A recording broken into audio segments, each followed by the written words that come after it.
దేవుని నామానికి స్తోత్రములు కలుగును గాక.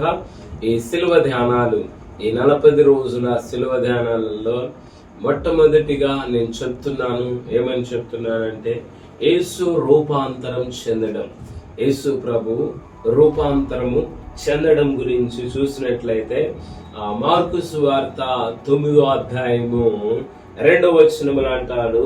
ఏమని అంటాడంటే, ఆ యొక్క 6 దినములైన తరువాత యేసు పేతురును, యాకోబును, యోహానును మాత్రం వెంట పెట్టుకొని ఎత్తైన యొక్క కొండ మీదికి ఏకాంతముగా వారిని తోడుకొని పోయి వారి ఎదుట రూపాంతరము చెందినాడు అని చెప్తున్నాడు. యేసు ప్రభువు అక్కడ ఒక ఎత్తైన ఒక కొండ మీదికి ఆ యొక్క పేతురును, యాకోబును, యోహానును వెంట పెట్టుకొని ఎత్తైన ఒక స్థలములోనికి వెళ్ళి ప్రార్థిస్తున్నప్పుడు ఏమైంది అంటే రూపాంతరం చెందాడు.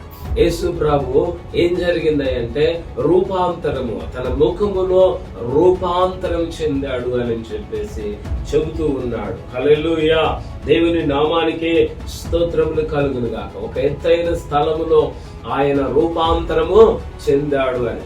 అలాగనే మోషే గాని 40 దినములు 40 రాత్రులు సీనాయి కొండ మీద ప్రార్థించినప్పుడు ఆయన ముఖములో గాని ఒక రూపాంతరం, ఒక తేజస్సు కనబడుతూ ఉంది.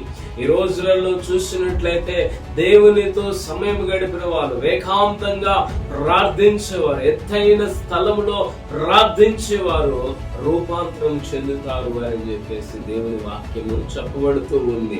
ఈ శిలువ ధ్యానాలలో మొట్టమొదటిగా నేను చెప్పేది ఏందయ్యానంటే, ఆ యొక్క యేసు ప్రభు ఏం చేశాడంట, ఆ యొక్క పేతురుడు, యోహానుడు, యాకోబును వెంట పెట్టుకొని, తన శిష్యులను వెంట పెట్టుకొని ఆ యొక్క ఎత్తైన స్థలములో ప్రార్థించినప్పుడు, ఏకాంతంగా ప్రార్థించినప్పుడు తన ముఖము ప్రకాశవంతంగా అయింది. అందుకనే దేవుని బిడ్డలారా, ఈరోజు దేవుడు ఏకాంతంగా ప్రార్థించినప్పుడు, ఏకాంతంగా దేవునితో సమయం గడిపినప్పుడు నీ ముఖము గాని ఏమవుతుందంటే ప్రకాశవంతముగా మార్చబడుతుంది. God bless you.